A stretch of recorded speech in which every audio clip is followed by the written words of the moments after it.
Hello friends, ધોરણ 10 ની અંદર આજે આપણે એસાઇનમેન્ટનું જે પેપર છે, એસાઇનમેન્ટની અંદર જે પેપરો છે એની અંદર પેપર 6 નું સોલ્યુશન જોવાના છીએ. હવે જોજો, આપણે એને એની રીત સાથે જોવાના છીએ અને એની આજુબાજુના કેટલાક ઇમ્પોર્ટન્ટ દાખલા છે તો એને પણ જોડે જોડે સમજતા જઈશું. તો આ જે પેપર સોલ્યુશન છે એ તમને ખૂબ જ ઉપયોગી થવાનું છે. તો ધ્યાનથી જોજો. કેટલાક વિદ્યાર્થીઓ છે કે જેમને રિવિઝન ના થતું હોય અથવા પ્રેક્ટિસ રહી ગઈ હોય તો એ લોકો આ પેપર સોલ્યુશન જોશે તો પણ એમને ઘણું બધું શીખવા મળશે. બરોબર છે? કારણ કે કેટલાક પેપર સોલ્યુશન પ્રેક્ટિસ માટે હોય તો એમાં જે દાખલા છે એ ઘણા સારા છે તો એનું સોલ્યુશન કરતા જઈશું તો એમ તમને તમારું રિવિઝન થતું જશે અને પ્રેક્ટિસ પણ થતી જશે. બરોબર? તો સ્ટાર્ટ કરીએ છીએ આપણે. હું બુકમાંથી રકમ જોઈશ. જો રકમ બોર્ડ ઉપર લખવા જઈએ તો ઘણી બધી વાર થશે, તો હું બુકમાંથી રકમ જોઈશ. તમારી જોડે એસાઇનમેન્ટ હોય તો તમે પાસે રાખજો. ઓકે? તો હવે જુઓ, પેપર 6 ની અંદર આપણે પહેલા શું જોઈએ? પાર્ટ એ જોઈ લઈએ. ઓકે?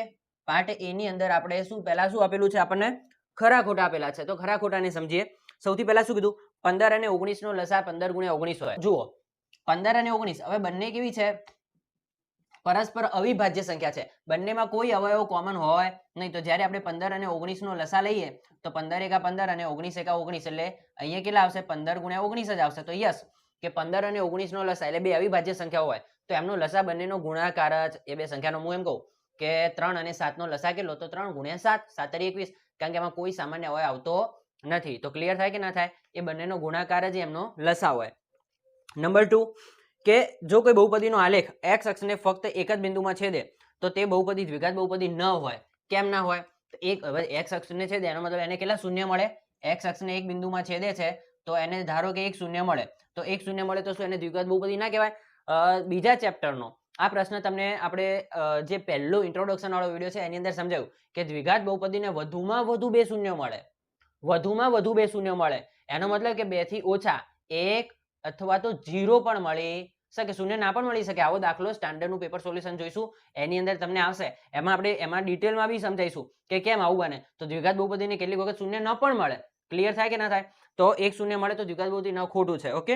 તો નંબર 3 જોઈએ. એક સમાંતર શ્રેણીનો સામાન્ય તફાવત -6 છે તો a16 - a12 = 24 મળે. સાચું છે કે ખોટું છે? તો જુઓ, આના ઉપરથી અહીંયા આપણને શું આપેલું છે? જુઓ, a16 - a12 બરાબર 24. આના ઉપરથી આપણે ડી શોધી શકીએ. તો જોઈ લઈએ ડી કેટલો આવે. તો આનો આપણે ડી શોધી લઈએ. આના ઉપરથી ડી શોધીએ તો જુઓ, a16 એટલે શું કહેવાય? તો આપણને ખબર છે કે a16 એટલે a + 15 ડી કહી શકીએ. કહી શકાય કે ના કહી શકાય? તો કે કહી શકાય. અને અહીંયા a12 ને શું કહી શકાય? તો a + 12 માંથી 1 જાય તો કેટલા આવે? 11. તો 11d = 24. ક્લિયર થાય કે ના થાય? આપણને ખબર છે a + n - 1 * d એ સૂત્ર પ્રમાણે. તો અહીંયા ધ્યાન આપજો કે a + 15d અને a માઇનસ. હવે જુઓ, માઇનસ જ્યારે કૌંસ છૂટશે ત્યારે આ માઇનસ બંનેને લાગશે તો અંદરવાળા બંને પદ ક્યાં થઈ જશે? ઋણ થઈ જશે. તો a + 15d - a - 11d = 24. Clear થાય? હવે જોજો, plus a minus a cancel થઈ જશે. 15d માંથી 11d જશે તો કેટલા વધે? 15 માંથી 11 જાય તો કેટલા આવે? 4 આવે. તો 4d = 24. તો હવે જોજો, 4d = 24. d = 24/4. હવે જોજો, 4 છંક 24. 4 છંક 24 તો d ની કિંમત કેટલી મળે? 6 મળે. હવે ધ્યાન આપજો, ડી ની કિંમત અહીંયા આપણે જો આ રીતે આને સોલ્વ કર્યું તો ડી ની કિંમત 6 મળી. પણ અંદર રકમમાં શું કીધું છે? તફાવત -6 છે. મતલબ બંનેમાં વિરોધાભાસ, બંનેમાં કોન્ટ્રાસ્ટ ઊભો થાય છે. આ 6 કહે છે અને પેલું -6 કહે છે. માટે આપેલું વાક્ય કેવું છે? ખોટું છે. ક્લિયર થાય? આગળ જોઈએ. હવે જુઓ, અને આને બીજી રીતે બી કરી શકાય કે અહીંયા જો આટલે સુધી સાદું રૂપ આપ્યું. હવે અહીંયા -6 આપેલા અને -6 ને અહીંયા મૂકી દો. -6 મૂકી દો. જવાબ કેટલો હોવો જોઈએ?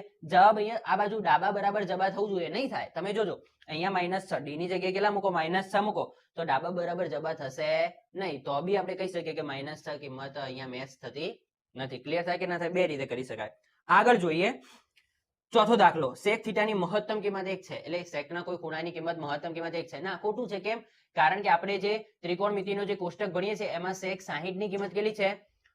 2 મળે છે. એનો મતલબ એની મહત્તમ કિંમત હજી આનાથી 1 થી પણ મોટી કિંમત મળે છે. તો આપણે એમ ના કહી શકીએ કે sec θ ની મહત્તમ 1 છે, 1 થી પણ મોટી કિંમત મળે છે. ક્લિયર થાય કે ના થાય? આગળ જોઈએ. tan θ = sin cos. તો sin cos બરાબર શું થાય? tan θ થાય. બરોબર? આગળ જોઈએ. તદ્દન છેડાની કિંમતો મધ્યકને નોંધપાત્ર અસર કરે છે. તદ્દન છેડાની કિંમતો મધ્ય એટલે સરાસરી એવરેજ, એમાં બધી કિંમતો અસર કરે. ક્લિયર થાય કે ના થાય? આગળ જોઈએ. હવે જુઓ ખાલી જગ્યાઓ છે કે ખરું છે કે ખોટું. હવે જુઓ બીજાની અંદર શું કીધું છે કે ખાલી જગ્યાઓ છે. ખાલી જગ્યામાં સૌથી પહેલી ખાલી જગ્યા છે 93 વડે વિભાજ્ય હોય તેવો 5 અંકનો મોટામાં મોટો પૂર્ણાંક શોધો. હવે જ્યારે આવું કરવું હોય કે કોઈ સંખ્યા વડે મોટામાં મોટો અપૂર્ણાંક શોધો, પૂર્ણાંક સંખ્યા શોધો તો શું કરો? સૌથી પહેલા 5 અંકની કીધી છે તો 5 અંકની સૌથી મોટા મોટી સંખ્યા કઈ થાય? 99,999. હવે જે સૌથી મોટામાં મોટી સંખ્યા છે 5 અંકની, એને જે સંખ્યા વડે કીધું હોય કે 93 વડે વિભાજ્યો તો 93 વડે ભાગી દો. 93 વડે વિભાજ્યો એવી સંખ્યા શોધવાની તો 93 વડે આ સંખ્યાને શું કરી દો? ભાગી દો. તો 93 એકા 93 થશે. 9 માંથી 9 જાય તો 0, અહીંયા આવશે 6, ઉપરથી આવશે 9. હવે જોજો 9 માંથી 9 જાય તો 0, 9 માંથી 3 જાય તો 6, ઉપરથી આ 9. પરંતુ 93 એકા 93 આ સંખ્યા તો નાની છે, તો શું કરશું? ઉપરથી હજી એક 9 ની જરૂર પડશે. તો એ 9 ને નીચે ઉતારવા માટે અહીંયા આપણે કેટલા મૂકવા પડે? 0 મૂકવા પડે, તો જ પેલા 9 નીચે આવે. 699 3 ના ગણ્યા ક્યાં હશે? 9 5 45, 9 6 54, 9 7 63. 7 કરી જુઓ તો 93 ગુણ્યા 7 કરો. કેટલા કરો? 93 ગુણ્યા 7, 7 તરી 21, 7 9 63, 64 ને 1 65. તો કેટલા આવશે? 651 આવશે. તો જુઓ 93 સીતા 651. ક્લિયર? 0 4 અને અહીંયા આવશે 8. ઓકે, હવે ઉપરથી ઉતરશે. કેટલા ઉતરશે? 9 ઉતરશે. 489 ક્યાં આવશે? 93 ના ઘડિયામાં 9 5 45, 9 6 9 5 45, 5 કરો તો 93 ગુણ્યા 5 કરો. 5 તરી 15, 5 9 45 ને 1 46. તો કેટલા આવશે? 465. તો 93 પંચા 465. ક્લિયર થાય? 9 માંથી 5 જાય તો 4, 8 માંથી 6 જાય તો 2 અને અહીંયા આવશે 0. શેષ વધી છે, શેષ વધે છે 24. તો હવે શું કરો? જે 99,999 છે, ધ્યાન રાખજો, જે 99,999 છે એમાંથી 24 બાદ કરો તો 9 માંથી 4 જાય તો 5, અહીંયા આવશે 7, ઉપરથી 9 9 9. તો કેટલા જવાબ આવ્યા? 99,975. શું જવાબ ઓપ્શનમાં આવું આપેલું છે? તો જોઈ લો 99,975 ઓપ્શન સી જવાબ આવશે. આવડે કે ના આવડે? આગળ જોઈએ. પછી છે બહુપદી px બરાબર x² વત્તા 99x 127 ના શૂન્ય માટે સાચું વિધાન શું છે? x² વત્તા 99x વત્તા 127 ના શૂન્યો માટે સાચું વિધાન શું છે? કે એના હવે દ્વિઘાત બહુપદી છે એને બે શૂન્યો મળે છે, બરોબર? તો એના બંને શૂન્ય ઋણ હશે, બંને ધન હશે, એક ધન હશે, એક ઋણ હશે. આપણને ખબર કે જ્યારે આપણે આના અવયવ પાડીએ અને પછી x ની કિંમતો મેળવીએ, x ની આપણને કેટલી કિંમતો મળે? x ની બે કિંમતો મળે છે. તો એ બંને કિંમત ધન હશે, બંને ઋણ હશે. તો કે સર આના માટે અવયવ પાડવાના? આના માટે અવયવ પાડવાની જરૂર નથી. 1 માર્ક્સનો દાખલો છે તો આના માટે અવયવ પાડવા જવાય નહીં. તો શું કરવાનું? તો જુઓ, તમને હું અહીંયા શીખવાડું કે જ્યારે આપણે બીજા ચેપ્ટરમાં અવયવ પાડતા શીખ્યા હતા ત્યારે આપણે જોયું કે અહીંયા પ્લસ છે તો 127 ને અહીંયા જે આનો સહગુણક 1, તો 127 એકા 127, ગુણાકાર 127 અને સરવાળો અહીંયા પાછળ સરવાળાની નિશાની, તો સરવાળો કેટલો લાવવાનો? 99. તો ગુણાકાર 127 ને સરવાળો 99 આવે એવા બે અવયવ પાડો. તો મતલબ આપણે એવા અવયવ પાડવાના કે જે બે સંખ્યાનો સરવાળો 99 આવે. અહીંયા શું છે? પ્લસ. પ્લસ લાવવાનું પણ શું છે? પ્લસ 99 લાવવાના છે. તો બે ધન સંખ્યા હશે તો આપણને અહીંયા શું મળશે? પ્લસ 99 મળશે. તો અહીંયા આપણે જે અવયવ પાડશું એ બંને કેવા મળશે? પ્લસ મળશે. પરંતુ અહીંયા ધારો કે એક્ઝામ્પલ તરીકે કોઈ સંખ્યા મળી ગઈ x + 7 અને x + 3 મળ્યા. હવે એ બંને પ્લસ સંખ્યાઓ ક્યાં જશે? સામે. તો બંને કેવી થઈ જશે? ઋણ. તો જે શૂન્ય મળશે એ કેવા મળશે? એ બંને ઋણ મળશે. કારણ કે અહીંયા જ્યારે અવયવ પાડવા પડશે એ કેવા હશે? સરવાળામાં હશે. બે સંખ્યાનો સરવાળો કરશું ત્યારે શું બનતું હશે? 99 બનતા હશે. હવે એ બે પ્લસ સંખ્યાઓ જ્યારે સામે જશે તો એ બંને કેવી થઈ જશે? ઋણ. તો અહીંયા પ્લસ છે પરંતુ શૂન્ય કેવા મળશે? બંને ઋણ મળશે. ક્લિયર થાય કે ના થાય? આગળ જુઓ. હવે 9મા નંબરનો દાખલો શું કે છે? y બરાબર px ઓછા 2 ની રેખા બિંદુ 3 માંથી પસાર થતી. કેટલો ઈઝી દાખલો છે. તમને એક રેખા આપેલી છે કે શું આપેલું છે? y બરાબર px - 2. y = px - 2. કયા બિંદુમાંથી? 3 2. 3 2 બિંદુમાંથી પસાર થાય છે તો p ની કિંમત શોધો. તો અરે આ જે રેખા છે એ આ બિંદુમાંથી પસાર થાય તો એનો x આમ 3 અને y આમ 2. તો એને ઉપાડીને અહીંયા મૂકી દો. y બરાબર કેટલા છે? 2 છે. p ગુણ્યા x બરાબર કેટલા છે? 3 છે ઓછા 2. -2 આ બાજુ આવે તો +2 તો 4 થઈ જશે. અને આ 3 હવે જુઓ આ બાજુ કેટલા વધ્યા? p ગુણ્યા 3. 3 ક્યાં આવશે? છેદમાં આવશે. તો p બરાબર 4/3. તો p બરાબર કેટલી કિંમત આવશે? 4/3. અહીંયા તમને જે બિંદુ આપેલું છે બિંદુ અહીંયા x અને y એમ એના અહીંયા મૂકી દો તો તમને p ની કિંમત મળી જાય. ક્લિયર થાય કે ના થાય? જો સમીકરણ 3x² + 2x - 1 2x + 1x - k + 1 5 અહીંયા તમને એક સમીકરણ આપેલું છે અને આલ્ફા અને બીટા ઉપરથી તમને કે શોધવાના કીધા છે. ધ્યાન આપો, હું રકમ લખું છું 0. હવે ધ્યાન આપજો, આ સમીકરણની અંદર તમને એવું કીધું છે કે alpha plus beta is equal to alpha into beta. એટલે આલ્ફા બીટા આ દ્વિઘાત સમીકરણ, એના બે શૂન્યો આલ્ફા અને બીટા છે. હવે એમ કહે છે કે એનો સરવાળો ને એનો ગુણાકાર સરખો છે, તો આની અંદર રહેલા k ની કિંમત શોધો. ઘણી બધી આમ 2-3 રીતે આનો જવાબ મેળવી શકીએ. આપણે તમને ઈઝી રીત શીખવાડીએ કે આપણને ખબર છે કે આલ્ફા પ્લસ બીટા એટલે શું? બે શૂન્યોનો સરવાળો. બે શૂન્યોનો સરવાળો આપણે સહગુણક ઉપરથી ગોતી શકીએ. કઈ રીતે? -b/a. શૂન્યનો સરવાળા માટેનું સૂત્ર શું છે? -b/a. અને શૂન્યના ગુણાકાર માટે શું છે? c/a. શેમાં? દ્વિઘાત સમીકરણ માટે. ક્લિયર થાય કે ના થાય? બીજા ચેપ્ટરનો વિડીયો મૂકેલો છે, તમે ધ્યાનથી જોજો તો આવડી જશે બધું. આલ્ફા પ્લસ બીટા બરાબર -b/a અને alpha into beta is equal to c/a. Clear થશે કે નહીં થાય? તો હવે ધ્યાન આપજો કે અહીંયા ગાડી હું શું કરીશ કે આ a છેદમાં છે, તો એને અહીંયા ગુણાકારમાં લઈ જાઉં તો શું થઈ જશે? -b = c ભાગ્યા a ગુણ્યા a. તો એ શું થઈ જાય? અહીં ભાગાકારમાં હતું, ઉપર ગુણાકારમાં હતું, તો સામે જઈને એ કેન્સલ થઈ જાય. તો એ કેન્સલ થઈ ગયા, તો -b = c. સૂત્ર શું કે છે કે b ની કિંમત -b ની કિંમત ને c ની કિંમત સરખી છે. સરખી હોય તો સરખાઈ દઈએ. ચલો, અહીંયા આપણી પાસે b કેટલા છે? 2k + 1, પણ માઇનસ લગાવવા પડશે સૂત્રના, તો -b બરાબર c. શું કે છે? c કેટલા છે? તો અચળ પદ -k + 5. આટલે સુધી ક્લિયર થાય કે ના થાય? આપણે આનું સાદું રૂપ આપ્યું કે -b/a અને c/a આપણને રકમમાં સરખા આપેલા છે. એનો મતલબ b ની અને c ની કિંમત કેવી છે? સરખી છે. અહીંયાથી આપણે જોયા x નો સગુણક b કહેવાય, અચળ પદ c કહેવાય. તો b ની કિંમત મૂકી અને c ની કિંમત મૂકી. જો c ની કિંમતમાં માઇનસ હતું જ, c ઓલરેડી માઇનસ જ હતા બેટા, પરંતુ અહીંયા ક્યાંથી માઇનસ આવ્યા? તો અહીં તો આપણે રકમના સૂત્રના માઇનસ છે. હવે જુઓ, આ બાજુ માઇનસ, આ બાજુ માઇનસ, કેન્સલ. તો શું વધશે? 2k + 1 is equal to k + 5. k ને આ બાજુ લઈ દઉં તો પ્લસ k, આ બાજુ હોય તો માઇનસ k, તો 2k માંથી 1 જાય તો કેટલા વધે? k. પ્લસ 1 સામે જાય તો -1, તો k = 4. તો k ની કિંમત કેટલી આવશે? 4 આવશે. જવાબ મળી ગયો, k = 4. આવડે કે ના આવડે? બહુ સિમ્પલ છે. હવે જુઓ 11મું, સમાંતર શ્રેણીનું nમું પદ શોધવાનું સૂત્ર. મને નહીં આવડતું, તમને આવડતું હોય તો કમેન્ટ કરજો. ક્લિયર થાય કે ના થાય? તમને એમ લાગે કે આ બધું પરીક્ષામાં આવી રીતે પૂછાય? તમે ગયા સાલનું 10માનું બોર્ડનું પેપર જોશો તો 4 થી 5 સૂત્રો પૂછ્યા હતા અને એકદમ ઈઝી સૂત્રો પૂછ્યા હતા, બરોબર? તો સૂત્ર તમારે પાકા આવડવા જ જોઈએ. હવે આગળ જુઓ 12મા નંબરમાં, જો બિંદુઓ a0, 0b અને એક સમરેખ બિંદુ હોય તો 1/a + 1/b. અમુક દાખલા એવા હોય કે જેને 2-3 રીતે ગણી શકાતા હોય. એમાં આપણે જોવાનું કે જેટલો આપણા કોન્સેપ્ટ અને બેઝ પાકો હશે ને એટલો તમે ઈઝી રીત ગોતી શકશો તમારી રીતે. હવે અહીંયા આપણને ખબર છે કે આ 7મા ચેપ્ટરનો પ્રશ્ન એમાં એવું છે કે જ્યારે સમરેખ બિંદુ હોય ત્યારે આપણે શું કરવાનું કે આપણે માની લેવાનું કે આ સમરેખ બિંદુઓ છે તો ત્રિકોણનું ક્ષેત્રફળ 0 થાય. આ સ્વાધ્યાયમાં આવે જ છે આપણી બુકની અંદર કે જ્યારે 3 બિંદુ સમરેખ આપેલા હોય તો આપણે શું કરીએ? ત્રિકોણના ક્ષેત્રફળને 0 મૂકી દઈએ, 0 ધારી લઈએ અને આ જે બિંદુ આપેલા છે એને ત્રિકોણના ક્ષેત્રફળના સૂત્રમાં મૂકી દઈએ.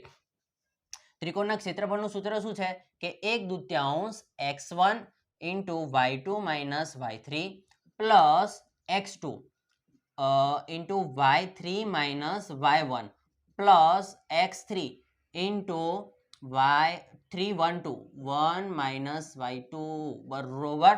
આ ત્રિકોણના ક્ષેત્રફળનું સૂત્ર. કઈ રીતે? 1 2 3 2 3 1 3 1 2. ક્લિયર થાય કે ના થાય? 1 2 3 2 3 1 અને કઈ રીતે આવશે? 3 1 2. આટલે સુધી ક્લિયર? હવે ધ્યાન આપજો, 12 કેટલા આવશે? 1/2 આવશે. આપણે કીધું કે આ સમરેખ બિંદુ છે, સમરેખ બિંદુ હોય તો ત્રિકોણ બને નહીં, તો ત્રિકોણનું ક્ષેત્રફળ કેટલું આવશે? 0 આવશે. તો આપણે ધારી લીધું 0. ક્લિયર? હવે આની અંદર આ કિંમતો મૂકી દઈએ. ચલો, સૌથી પહેલું બિંદુ કયું છે? 1/2. જો ડાયરેક્ટ જ લખું છું બેટા, x1 એટલે કેટલા લઈશ હું? a લઈશ. તમને ના ખબર પડે તો ધારો કે a0, 0b અને 1 1. તમારે પરીક્ષામાં કોઈ શક્યતા, ભૂલ પડવાની કોઈ સંભાવના રાખવાની જ નહીં. ના આવડે તો થોડી મહેનત વધારે કરી લો, મતલબ લખી દો આવું બધું x1 y1 x2 y2 x3 y3 આવું લખી દો. ભૂલ પડવાની શક્યતા રહેવી જ જોઈએ નહીં પરીક્ષાની અંદર. ખબર પડી? ત્યાં કોણ કહેવા આવશે જવાબ ખોટો છે સાચો? ઘણી વખત તમે પેપર સોલ્વ કરતા હોય એટલે પાછળથી જોઈ લો, જવાબ ખોટો તો ફરીથી મથો. પરીક્ષામાં કોણ કહેવા આવશે કે જવાબ સાચો છે કે ખોટો છે? એટલે ચોકસાઈ આપણી જોડે હોવી જોઈએ. ક્લિયર? તો x1 કેટલા છે? a. y2 - y3 y2 - y3 b - 1 આવશે, b - 1 પ્લસ x2 કેટલા છે, x2 0 છે તો y3 minus y1 1 minus 0 1 minus 0 plus x3 કેટલા છે, x3 1 છે, y1 minus y2 y1 minus y2 તો 0 minus b is equal to 0 માટે 1/2. હવે જુઓ b માઇનસ 1 છે તો હું શું કરીશ, હાલ એને એમ રાખો b માઇનસ 1 પ્લસ આખું પદ 0 થઈ જશે, 0 ના ગુણાકારમાં તો આખું પદ 0 થઈ જશે તો અહીંયા શું વધ્યું 0 માઇનસ b તો માઇનસ b ગુણ્યા 1 એટલે માઇનસ b આવશે તો અહીંયા કેટલા આવશે માઇનસ b ક્યાંથી 0 માઇનસ b એટલે માઇનસ b ગુણ્યા 1 એટલે કેટલા આવે માઇનસ b જ આવે તો માઇનસ b બરાબર 0 બે ભાગાકારમાં છે સામે ક્યાં જશે ગુણાકારમાં તો એ પણ શું થઈ જશે 0 થઈ જશે તો હવે ધ્યાન આપો એ આને હવે જુઓ આ એ જે 12 છે એને ક્યાં ગુણી દઉં કૌંસમાં ગુણું તો a ગુણ્યા b એટલે ab ઓછા a ગુણ્યા a એટલે a ઓછા b બરાબર 0 હવે માઇનસ b ને ક્યાં લઈ જવું સામે તો ab બરાબર પ્લસ a પ્લસ b જોજો આ ab જે છે એને એમને એમ રાખ્યા માઇનસ a સામે જાય તો પ્લસ a માઇનસ b સામે જાય તો પ્લસ b સર આવું શા માટે કર્યું આ આપણને ક્યાં કામમાં આવશે તો હવે તમે ધ્યાન આપજો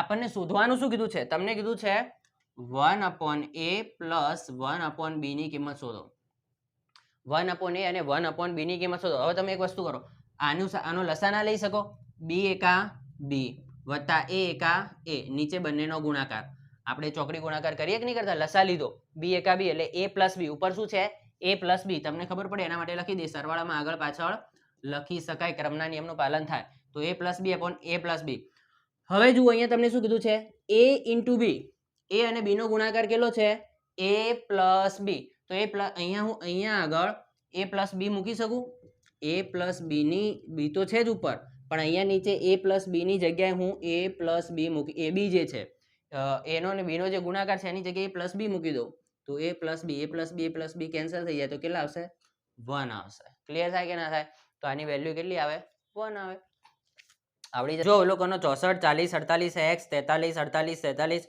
અને 34 નો બહુલક 43 હોય તો x પ્લસ 3 શોધો હવે અહીંયા ધ્યાન આપો આ માહિતી આપેલી છે કેવી આપેલી છે અવર્ગીકૃત માહિતી આપેલી છે તો અવર્ગીકૃત માહિતીનો બહુલક કોને કહેવાય જે વધારે વખત આવે એને બહુલક કહેવાય હવે અહીંયા જુઓ શું આપેલું 64 40 48 64 40 48 x 43 48 અને 43 હવે અને 34 હજી પણ છે 34 હવે એનો બહુલક આપેલો છે બહુલક કેટલો છે 43 છે બહુલક 43 છે તો તમે x પ્લસ 3 ની કિંમત શોધો હવે ધ્યાન આપજો કે આનો બહુલક હવે અવર્ગીકૃત માહિતીનો બહુલક કોને કહેવાય કે જે વધારે વખત આવે બહુલક કહેવાય તો વધારે વખત કોણ છે 48 એક વખત 48 બે વખત 43 એક વખત 43 બે વખત હવે જોજો કે આ બંને વસ્તુ બે વખત છે તો જે 3 વખત હશે એ આપણો બહુલક હશે હવે એમને બહુલક આપી દીધો કેટલો આપેલો 43 આપેલો છે એનો મતલબ 43 3 વખત હોવા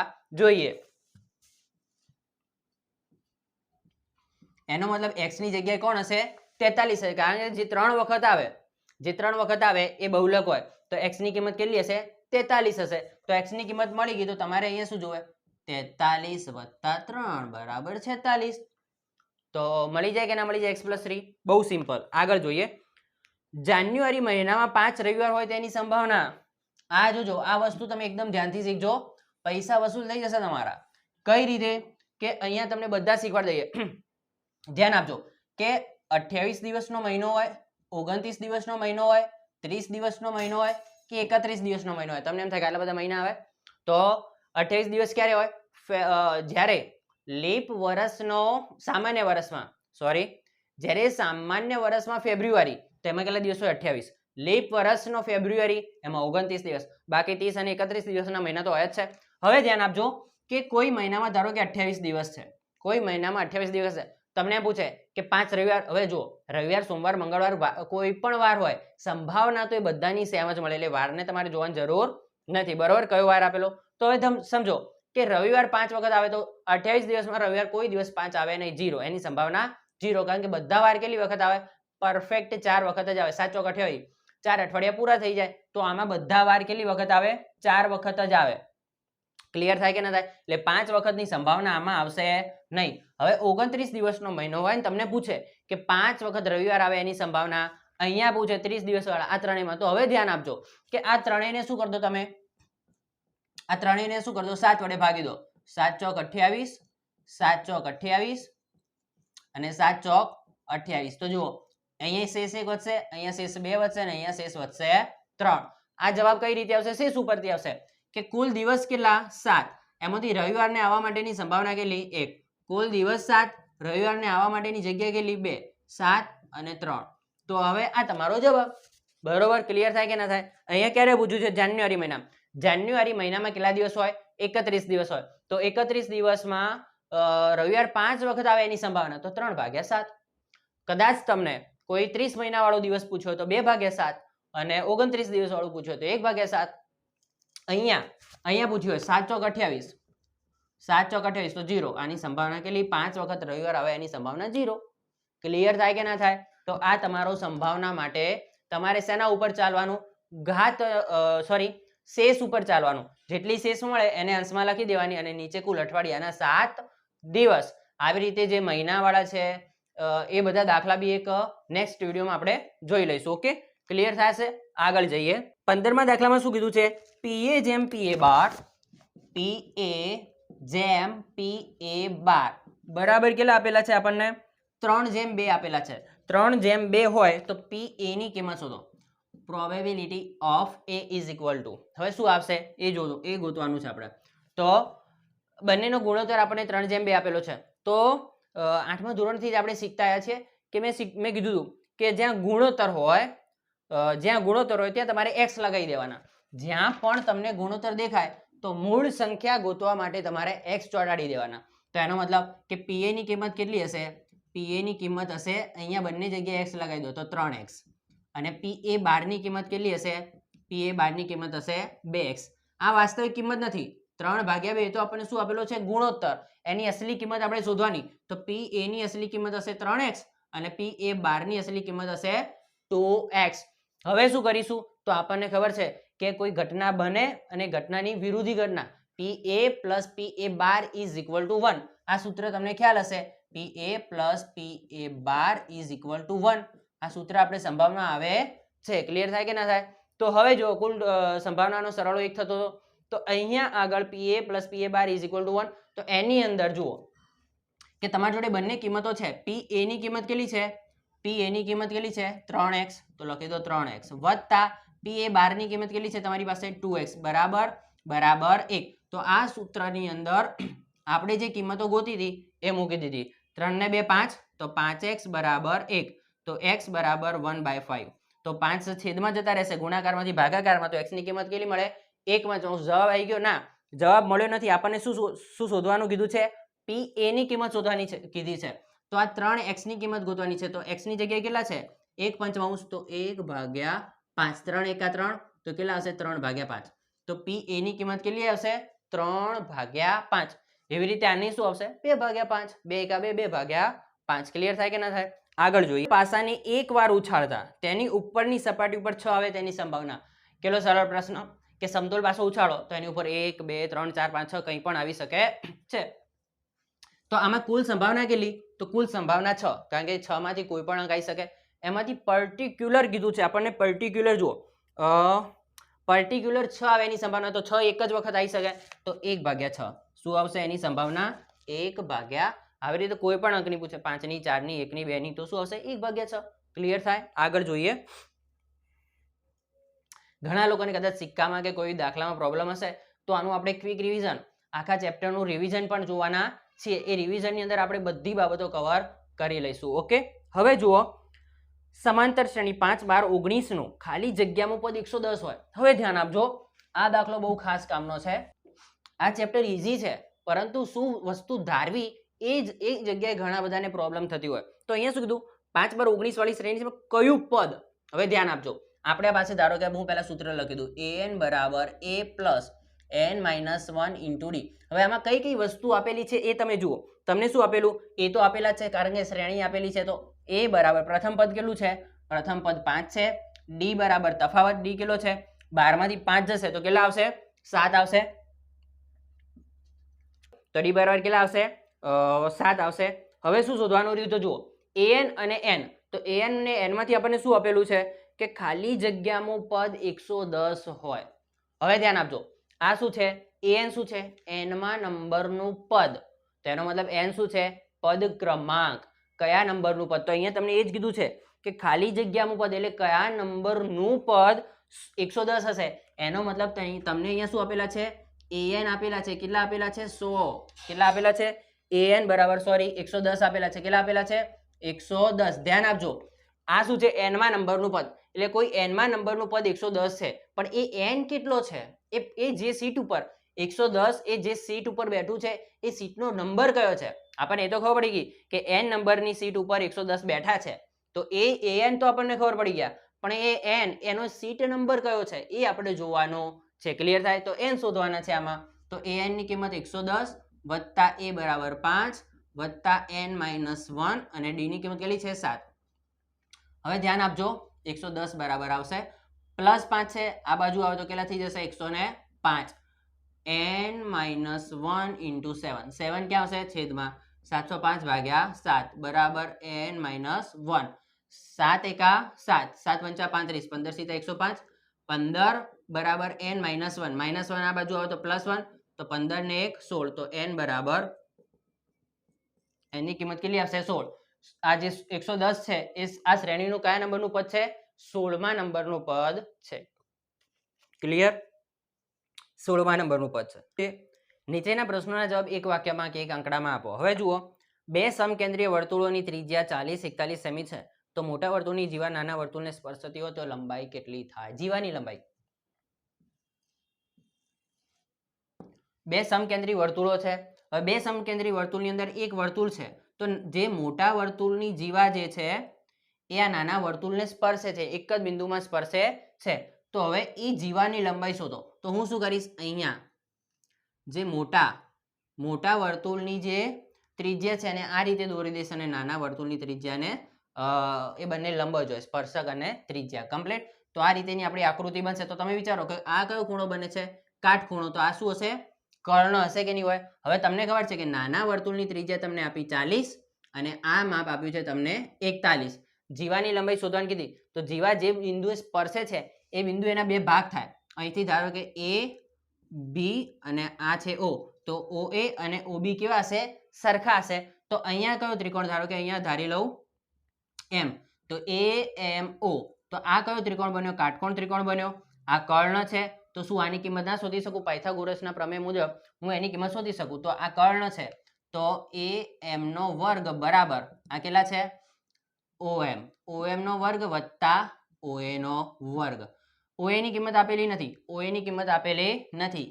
41 નો વર્ગ અહીંયા 40 નો વર્ગ વત્તા OA નો વર્ગ, તો 41 નો વર્ગ ઓછા 40 નો વર્ગ બરાબર OA નો વર્ગ. ક્લિયર થાય કે ના થાય? 41 નો વર્ગ કેટલો થાય? 41 નો વર્ગ કેટલો થાય 1681 ઓછા 40 નો વર્ગ 1600 બરાબર OA નો વર્ગ. 1681 થી 1600 જશે તો 81 આવશે બરાબર OA નો વર્ગ. તો OA બરાબર વર્ગમૂળમાં 81 બરાબર 9. તો આની કિંમત કેટલી મળી તમને 9 મળે. પાયથાગોરસના પ્રમેય ઉપરથી તમે આની કિંમત ગોતી દીધી એક બાજુની, તો 9 મળ્યા. તો આ 9 હોય તો આ પણ કેટલા હશે? આ પણ કેટલા હશે 9 જશે, તો 9 9 ને 18. તો એ બી જીવાનની લંબાઈ કેટલી મળે છે આપણને 18 સેમી મળે છે. એકદમ ઈઝી દાખલો છે કે નહીં? આગળ જુઓ, 5 રૂપિયાના સિક્કાની કુલ સપાટીનું ક્ષેત્રફળ શોધવાનું સૂત્ર. 5 રૂપિયાનો સિક્કો કેવો હોય ભાઈ? એ નળાકાર હોય. કેવો હોય? નાનકડો નળાકાર હોય. તો નળાકારની શું શોધવાનું કીધું છે આપણને? કુલ સપાટીનું ક્ષેત્રફળ. તો નળાકારની કુલ સપાટીનું ક્ષેત્રફળ શોધવાનું કીધું છે. તો નળાકારની કુલ સપાટીના ક્ષેત્રફળનું સૂત્ર શું થાય? બરોબર, સાચું છે 2πr કૌંસમાં r પ્લસ h. તો તમે સાચું બોલ્યા 2πr કૌંસમાં r પ્લસ h. આપણને ખબર છે કે વક્ર સપાટીનું ક્ષેત્રફળ 2πrh પ્લસ πr2 તો ભાઈ એમાંથી કોમન કાઢીએ 2πr કૌંસમાં r પ્લસ h આવડશે. આગળ જોઈએ, 8 સેમી ત્રિજ્યાવાળા વર્તુળને અંતર્ગત હોય તેવા ત્રિકોણ ચોરસનું ક્ષેત્રફળ શોધો. કે 8 સેમી ત્રિજ્યાવાળા વર્તુળને અંતર્ગત હોય તો ત્રિજ્યાવાળા વર્તુળને અંતર્ગત વર્તુળ છે ને એમાં શું આપેલો છે? ચોરસ આપેલો છે. વર્તુળની અંદર આપણને ચોરસ આપેલો છે. તો કે 8 સેમી ત્રિજ્યાવાળો વર્તુળ, 8 સેમી ત્રિજ્યાવાળો વર્તુળ, ત્રિજ્યા કેટલી આપેલી છે 8 8 ત્રિજ્યા આપેલી છે. તો ત્યાં ચોરસનું ક્ષેત્રફળ શોધવાનું છે બેટા. તો જુઓ અહીંયા બે ત્રિજ્યાઓનો માપ 8 છે તો આપણે અહીંયા આ બંને ત્રિજ્યા વચ્ચે કેટલાનો ખૂણો બને છે? બંને ત્રિજ્યા વચ્ચે 90 નો ખૂણો બને. તો પાયથાગોરસનો પ્રમેયનો ઉપયોગ કરી આપણે કર્ણનું માપ શોધી શકીએ. અહીંયા કર્ણ એટલે કોણ? કે ચોરસની એક બાજુનું માપ છે.